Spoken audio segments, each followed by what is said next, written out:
नमस्कार, बहुत स्वागत है आपका। तुला राशि, आपके लिए ये कार्यक्रम बहुत विशेष रहने वाला है क्योंकि राहु केतु का जो महापरिवर्तन होने जा रहा है 18 मई को, पूरे 1.5 साल के लिए ये आपके लिए बहुत खास रहेगा।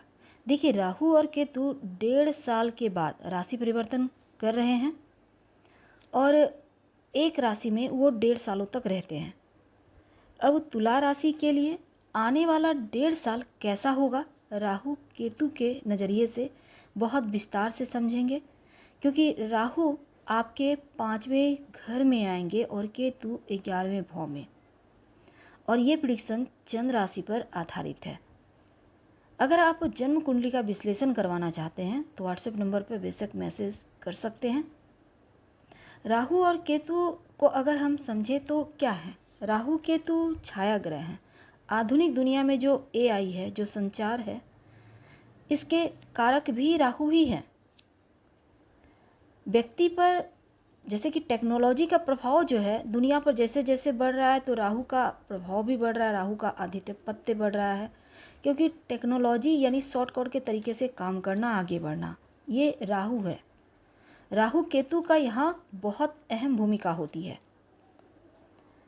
तो राहु केतु के नाम से भले ही डर लगे, पर राहु केतु, हालांकि ज्योतिष में पाप ग्रह की संज्ञा दी गई है, लेकिन जब देने पे आते हैं तो व्यक्ति को रातों रात अरबपति खरबपति भी राहु के बनाते हैं। शॉर्टकट तरीके से जो धन देता है वो राहु है, केतु है। टेक्नोलॉजी से जुड़ा कोई कार्य करते हैं तो राहु के अंतर्गत है। राहु क्या देता है, आपके अंदर रणनीति का गुण देता है, यानी एक अच्छा रणनीतिकार बनाता है। चालाकी देता है, चतुराई देता है, समझदारी देता है और राजनीति का मास्टरमाइंड भी बनाता है। तो इन चीज़ों का कारक राहु है।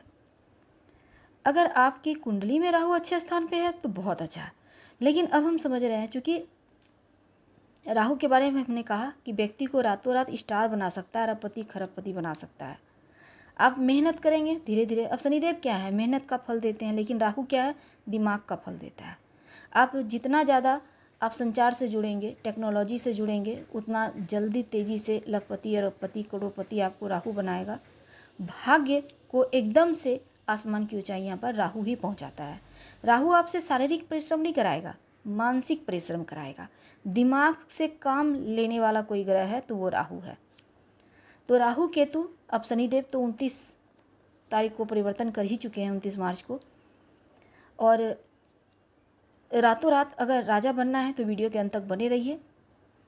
सबसे पहली बात तो देखिए, तुला राशि वाले, भचक्री की 7वीं राशि है और राहु आपके 5वें घर में। चूँकि राहु उल्टी गति से चलते हैं तो वो पीछे चलते हैं। अब 5वें घर में 18 मई को आ जाएंगे उल्टे चलकर, यानी वो हमेशा वक्री ही होते हैं राहु और केतु। अब देखिए, राहु आएंगे आपके 5वें घर में और केतु 11वें घर में। सबसे पहले समझते हैं, राहु जब आपके पंचम भाव, विवाह का, लव लाइफ का भाव, संतान का भाव और शिक्षा का भाव है, तो संतान का भाव 5वां घर है, शिक्षा का भी है, बुद्धि का है। अब 18 साल के बाद पूरे 18 महीने के लिए राहु जब 5वें घर में फिक्स हो जाएंगे, तब आप तुला राशि के ऊपर इसका प्रभाव भी थोड़ा हटके होगा। देखिए, कुछ चीज़ें हैं जो तुला राशि की लाइफ में ज़रूर होंगी। जो विद्यार्थी हैं, अगर आप तुला राशि के आप स्टूडेंट हैं, कहीं ना कहीं से पढ़ाई में आप परिवर्तन लाने की सोचेंगे। अगर आप एक्स्ट्रा क्लास ले रहे हैं, आप कोचिंग वगैरह आप लेना चाहते हैं, तो कुछ ना कुछ कहीं ना कहीं आपके जीवन में हट कर होगा। कुछ ज्वाइन करेंगे, कुछ चीज़ों को छोड़ेंगे, आपके जो आपने सोच कर रखे हैं वो कार्य करेंगे। तो ये चीज़ें होंगी। आपके अंदर चतुराई कूट कूट कर भरेगा राहु। और टेक्नोलॉजी, टेक्निक के क्षेत्र से जुड़ेंगे, टेक्नोलॉजी के जरिए आप आगे बढ़ेंगे।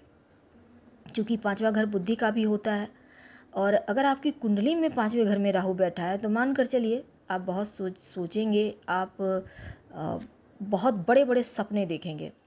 चलिए, हम वर्तमान की बात कर रहे हैं, तो राहु आपकी सोच 5वें घर में बैठेगा तो आपकी सोच को बहुत चतुर बना देगा, आपके अंदर समझदारी भरेगा। 5वें घर में आपका जो साइकोलॉजिकल बुद्धि होती है, यानी जो आप सोचते हैं हमेशा तर्क से, मन से, ये चीज़ें बहुत बेहतर हो जाएगी। और हार्ड वर्क तो करेंगे ही, साथ ही आप शॉर्टकट से भी आप खूब पैसा कमाने वाले हैं। स्मार्ट वर्क करेंगे, स्मार्ट वर्क के जरिए आप लाभ करेंगे। आप शारीरिक नहीं, मानसिक यानी दिमाग से काम करेंगे। तो जो भी कार्य आप हार्ड वर्क करके जिसमें बहुत समय लग रहा था, अब वो चीज़ें दिमाग से करेंगे तो फटाफट से बनना भी शुरू हो जाएगा। लंबे समय से एक ही चीज़ में पड़े हुए थे, अब उस चीज़ से बाहर निकलने का बढ़िया बढ़िया आइडिया मिलेगा, बदलाव आएगा। और एक और आपको लाभ ये मिलेगा कि आप अपनी पढ़ाई को लेकर सीरियस हो जाएंगे। आप अपने जो भी कार्य करते हैं उसमें बहुत ही ज़्यादा तीक्ष्ण बुद्धि के साथ टेक्नोलॉजी का प्रयोग करके, टेक्निक का प्रयोग करके आगे बढ़ेंगे। अगर आप इंजीनियरिंग क्षेत्र से जुड़े हैं, कंप्यूटर से रिलेटेड क्षेत्र से जुड़े हैं, आईटी क्षेत्र से, टेक्निकल क्षेत्र से, आपके लिए ये समय बहुत उत्तम है, सोने पे सुहागा। तो राहु जब भी पाँचवें घर में आता है तो लव लाइफ की चूँकि हम बात करेंगे, क्योंकि पाँचवा घर लव का भी है।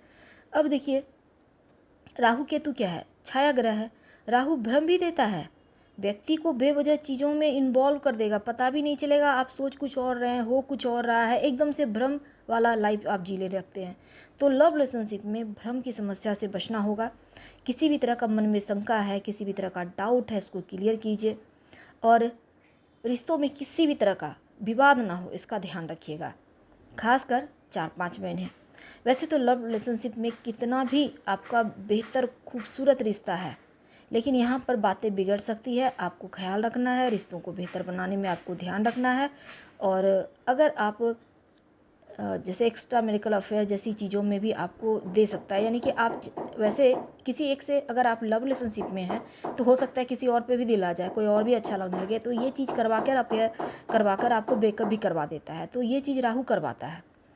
अब पाँचवा घर संतान का भी होता है। अगर संतान है, पाँचवें घर में राहु है, तो देखिए बच्चों को, जो आपका बच्चा है उनका मन चंचल हो सकता है, तो बच्चों के साथ तालमेल बनाकर चलें, उनके साथ दोस्ताना रवैया अपनाएं, एक जगह टिकेगा नहीं। उनके मन को आप बेहतर से तरीके से पढ़ें, उनको समझाएं।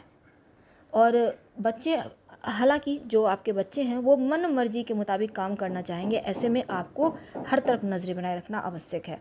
हालांकि आप संतान प्राप्ति के लिए अगर आप प्रयास कर रहे हैं तब थोड़ा सा देरी करवाएगा, लेकिन आप अगर चाहते हैं संतान प्राप्ति तो भगवान श्री कृष्ण का मंत्र का जप करें, क्लीं कृष्ण क्लीं। इस मंत्र का जप करने से संतान की प्राप्ति की खुशखबरी बहुत शीघ्र मिल जाते हैं, या आप संतान गोपाल मंत्र का भी जप कर सकते हैं।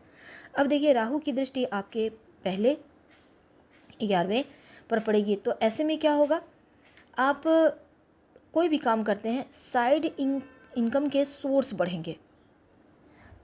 और पहले घर पर चंद्रमा पर जिसको कहते हैं, राहु की दृष्टि होने से चंद्रमा राहु ग्रहण दोष लग जाएगा, तो किसी न किसी तरह से मन में वहम हो सकता है, बेवजह की चीज़ें आ सकती है समाज में। हालांकि कुछ चीज़ें आपको भ्रम में डालेगा, पर ध्यान रखिए केतु आपके 11वें घर में है, और केतु का 11वें घर में बैठना कोई सपना पूरा करवाएगा, कोई आपका जो बहुत लंबे समय से आप ख्वाब देख रहे थे वो पूरा करवाकर आपके जीवन में खुशियाँ लाएगा, और हर तरफ आपके ही जलवे होंगे। वैसे तो देखिए, यहाँ पर केतु आपके लिए बढ़िया है, खुशियों का कारण बनेगा, और दिमाग आपका थोड़ा सा डाइवर्ट हो सकता है, इसका ध्यान रखिएगा। हालांकि प्रॉफिट में रहेंगे, ज़्यादा सोचिए मत, पॉजिटिव सोच रखिए। रोज़ भगवान सूर्य को प्रणाम करके गायत्री मंत्र पढ़िए, ताकि सही समय पर सही डिसीजन ले सकें। और चूंकि आपके ऊपर न 7.5 है न ढैया है, तो शनिदेव भी आप पे प्रसन्न है, और देवगुरु बृहस्पति भी आपके लिए 15 मई को 9वें घर में, तो ऐसे में आपके लिए भी समय ठीक है। भाग्य स्थान में गुरु का आना आपके लिए अच्छा ही है। तो हम आपसे विदा लेते हैं। जानकारी अच्छी लगे तो लाइक कर, सब्सक्राइब करें, शेयर करें, कमेंट करें। हर हर महादेव। धन्यवाद।